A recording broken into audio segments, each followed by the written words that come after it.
విష్ణు పురాణము. ఔర్వుడు సగరునకు ఆశ్రమ విషయాలు ఇలా చెప్పసాగాడు.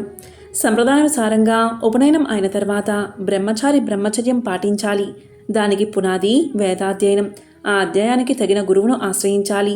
పరమశాంతుడు, గుణవంతుడు, వేదశాస్త్ర పురాణాలు క్షుణ్ణంగా తెలిసి చెప్పగలవాడు. ఉభయ వంశాలు పరిశుద్ధములై పేరొందినవాడు. జితేంద్రుడు అయినవాడై ఉండాలి ఆ గురువు. బ్రహ్మచారి ఆ గురువు వద్దకు వెళ్ళి గోత్రనామాలు చెప్పి పాదాభివందనం చెయ్యాలి. అతని మనసు ప్రసన్నమయ్యేటట్లు ప్రసంగిస్తూ ప్రవర్తిస్తూ ఉండి ఆయన చెప్పినప్పుడు వేదాధ్యయనం చేస్తూ ఉండాలి. గురువుకి వ్యతిరేకంగా ప్రవర్తించరాదు. తోటి విద్యార్థులతో అన్ని విషయాల్లోనూ అనుకూలంగా ఆదరంగా నడుచుకుంటూ ఉండాలి. స్నానం, సంధ్య, జపం మానక ప్రాత్సాయం సమయాలలో అగ్నికార్యం చేస్తూ వేదం నేర్చుకుంటూ ఉండాలి. గురువుని ఇష్టానుసారంగా భిక్షాసనం భుజిస్తూ ఏనాడునూ ఆ పదార్థాల్లో హెచ్చు తక్కువలు, రుచి అరుచి ఎంచకూడదు. అలాగే భిక్షాసనం భుజిస్తూ వేదం చదువుకోవాలి. ఫల, పుష్ప, పత్రాలు, జలం, సమితలు, దుంపలు తెచ్చి ప్రతిరోజు గురువునకు సమకూర్చుతూ ఉండాలి. తానెంతో గొప్ప వంశం వాడని, ధనవంతుణ్ణి, కొమరును అని కాని ఇంకెలాంటి భేదభావం లేనివాడై అన్ని విధాలా తాను గురువుకు తక్కువ వాడినే అని అలాగే ప్రవర్తిస్తూ వినయ విధేయతలు కలవాడే వేదాధ్యయనం చెయ్యాలి. ఇలా బ్రహ్మచర్యం పాటిస్తూ వేదాధ్యయనం చేసి గురుదక్షిణ యథాశక్తిగా సమర్పించి అతని అనుజ్ఞను పొంది యథావిధిగా దాన పరిగ్రహణం చేసి గృహస్థుడు అవ్వాలి. ధర్మ మార్గాన ధనం ఆర్జిస్తూ శక్తానుసారంగా గృహస్థ ధర్మాలు పాలిస్తూ గుణవంతులైన కొడుకులకు కన్నతండ్రి పితృరుణమును, యజ్ఞాలు చేసి దేవరుణమును, అధ్యయనంచే ఋషురుణమును, బలిదానంచే భూతరుణమును తీర్చుకుంటూ సర్వుల్ని ఆదరిస్తూ ప్రశాంత చిత్తుడై ప్రవర్తించాలి. సన్యాసులు, బ్రహ్మచారులు, వేద విద్యార్థులు, తీర్థయాత్రలు చేసేవారు, పరదేశీయులు, గతిలేక ఆకలితో అలమటించేవారు, బాటసారులు తన ఇంటికి వస్తే సవినయంగా వారికి ఎదురు వెళ్ళి లోపలికి తీసుకువచ్చి యథాశక్తిగా అన్న పానీయాదులతో వారిని ఆదరించాలి. గృహస్థుడి సత్కారం బహు పుణ్యఫలప్రదం. దానికి మించిన పుణ్యకార్యమే లేదు.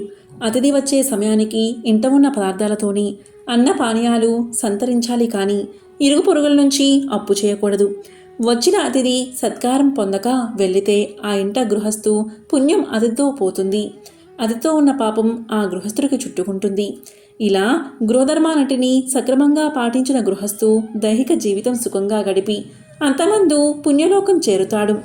గుణవంతులైన పుత్రులకు విద్యాబుద్ధులు నేర్పి సుఖంగా జీవనం గడిపి వయసు మీరగానే గృహస్థు ధర్మాలు వారికి బోధించి భార్యతో సహా గృహస్థుడు వనవాసి అవ్వాలి. 3 సంధ్యల స్నానం చేస్తూ గడ్డం పెంచి జడలు కట్టుకుని కాయలు పళ్ళు ఆహారంగా నేలపై నిద్రిస్తూ ఉండాలి. దేవపూజ, దేవర్షి, పితృతర్పణాలు సక్రమంగా చేస్తూ ఉండాలి. ఇలాగ ప్రవర్తించడం వానప్రస్థం. ఈ ఆశ్రమం ముందును అగ్నిహోమాలు చేస్తూ ఉండాలి. ఈ విధంగా చేసిన వానప్రస్థం తపశ్చర్యతో జీవితం వెల్లించి పరమపదం పొందుతాడు. ఇక సన్యాసి విషయం చెప్తాను విను. పుత్ర కలమిత్రాది సంబంధం, భూమిపుత్ర తోట, ఇల్లు, వాకిలి అనే స్మరణ, ఇది నాది అనే భావం లేక మాత్సర్యాదులకు మనసును చోటియ్యక ఎవరితోనూ వాచ కూడా సంబంధం ఉంచుకోక ఆకలి దప్పికలకు లొంగక ఉండడం సన్యాసికి ప్రధాన ధర్మం. అందరితో మిత్రభావంతో మాట్లాడుతూ ఉండాలి. కోపావేశాలకు లోను కాకూడదు. అలాగును మాట్లాడకూడదు. ఐహిక సుఖవాంఛ నిశ్చయంగా విడిచిపెట్టాలి. ఒకనాడు గ్రామమునందు 5 దినాలు నగరమందు నివసించి 3 వర్ణాల ఇళ్లలో భిక్షాసనం సంపాదించి ఆరగించాలి. వ్యామోహం, లోభం, కామక్రోధాలు, మదమాత్సర్యాలు శుచులగానైనా లేనివాడే ఆత్మారాముడిగా ప్రవర్తించాలి. ఇలా నిర్మల చిత్తుడు, తత్వ విద్యా వివేక సంపన్నుడు, సర్వసమవృద్ధి మోక్షకాంక్ష కలవాడే, ఈశ్వర ధ్యాన హృదయుడై ప్రవర్తించినవాడు బ్రహ్మలోకవాసి అవుతాడు అని చెప్పగా సగరుడు, సరే మునీంద్ర, నిత్య నైమిత్తిక క్రియలు చేయవలసిన విధి వివరించు అని కోరగా చెప్పాడా ముని ఔర్వుడు. రాజా, ధర్మపత్నియందు కలిగిన కుమారుడుకు జాతకర్మాదులు యథాప్రకారం చేసి నాందీముఖ శ్రాద్ధం ఆచరించి ఇద్దరిద్దరు బ్రాహ్మణులు సముచిత ఆసనాలపై తూర్పు ముఖాలుగా కూర్చుండగా అభీష్ట పద్ధతిని వారిని ఆర్చించి భోజనం చేయించాలి. యవలు, పెరుగు, తవుడు మొదలైన పదార్థాలతో ప్రాతఃసాయం సమయాల్లో హోమం నిర్వర్తించాలి.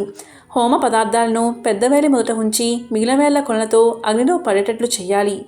11వ నాడు పురుడు తీరగా మంగళస్నానం చేసి శుద్ధి పుణ్యాహవాచనంతో గృహమంతా జలశుద్ధి చెయ్యాలి. తాతాతండ్రులు, గురువులు, ఇష్టదైవం పేర్లలో ఏదో ఒక పేరు పెట్టాలి. ఆ పేరు అర్థం లేనిది, అపశబ్దం, అప్రసిద్ధం, రోత కలిగించేది. అమంగళాక్షరం, అతి దీర్ఘాక్షరం, కోపాక్షరం, అన్ని గురువు లేక అన్ని లఘువులు కలది. అతి పురుషం కానిదే సమాక్షర సహితమై ఉండాలి. ఆ పేరుకు చివర బ్రాహ్మణుడికి శర్మ, క్షత్రియుడికి వర్మ, వైశ్యునికి గుప్త, శూద్రునికి దాస అని ఉండాలని వేదోక్తి. ఇలాగే ఉపనయనాదులను ఆయా వర్ణధర్మాలను కాలాతిక్రమణం కాకుండా చెయ్యాలి. ఉపనయనాధికారం గల బాలుడు అది అయిన తర్వాత 4 వేదాలను అర్ధసహితంగా తెలిసినవాడు, శాస్త్రవేత్త, ప్రతిభావంతుడు, ప్రశాంత మనసుడు, దయాలువు, ఆచారపరుడు, క్రియాపరుడు, గుణవంతుడిగా గణనీయుడు అయిన గురువును ఆశ్రయించాలి. ఆ గురువును యథాకాలంగా సేవిస్తూ అతని దయకు పాత్రుడై శ్రద్ధగా, బుద్ధిగా వేదాధ్యయనం చెయ్యాలి. విద్య పూర్తి కాగా యథాశక్తిగా గురుదక్షిణ ఇచ్చి అతని అనుమతితో గృహస్థుడు అవ్వాలి. తాను గృహిణిగా చేపట్టవలసిన కన్య తన వయసులో 1/3 వయసు కలది. ఉభయ వంశాలకు కీర్తి తెచ్చే గుణవంతురాలు, సాధు చరిత్ర అయ్యింది ఉండాలి. పుట్టుకతో అంగవైకల్యం కలది, బొద్దుగా ఉండేది, మిక్కిలి జుట్టు కలది, సరిగ్గా జుట్టు లేనిది, నల్లనిది, రోమం కమ్మిన కాళ్ళు చేతులు కలది, చెడునడక కలది, రోగపీడ కలది, దుష్ట స్వభావ, నీచ ప్రవృత్తి కలది, మిక్కిలి పల్లవన్ని కలది, ఆచారం అనుసరించని, తల్లిదండ్రులకు వ్యతిరేకంగా ప్రవర్తించేది, మీసంకల మోము కలది, మగగొంతు కలది, కరుకు చూపు కలది, మిక్కిలి పొట్టిది, మిక్కిలి పొడవైనది, పీలగొంతు కలది, మిడిగుడ్లు కలది, మిక్కిలి పొడవు వెడపులు కల చీలమండలు కలది, కాకి గొంతు కలది, పిక్కలపై రోగం కలది, తెలుపులైన గోళ్ళు కలది, ఎర్ర కలది, ఉబ్బిన కణదలు కలది, భయంకరమైన ముఖం కలది అయిన కన్యను పెండ్లాడకూడదు. మిక్కిలి పొడవు లేక పొట్టి అయినది, తెల్లని వెంట్రుకలు కలది, చేతులు పాదాలు సరిగ్గా లేనిది, వంచన బుద్ధి అయినది, కుంటి నడకది అయిన కన్యను పెళ్లాడకూడదు. తల్లి వంక, తండ్రి వంక 5 తరాల వారి గొప్ప సాంప్రదాయం, ఆచారం పరిశీలనగా తెలిపి సౌకర్యం లేని పక్షాన ఆ వధువును చేపట్టవచ్చు. అలాగూ వర్ణాచల ధర్మానుసారంగా సులక్షణ అయిన కన్యను పరిగ్రహించి గృహస్థ ధర్మాలను తూచా తప్పక పాటిస్తూ ఇల్లు నడిపే గృహస్థు ఐహిక జీవితం సుఖంగా గడిపి అంతముందు దివ్య పదవాసి అవుతాడు అని చెప్పగా విని, సరే మునీంద్ర, గృహస్థ ధర్మాలను అనుసరించి పుణ్యాత్ముల ఆచార నియమాలు ఏవో వినిపించరు అని అడగగా ఔర్వుడు ఇలా చెప్పడం ప్రారంభించాడు. విష్ణు పురాణము. ఓం నమో నారాయణాయ.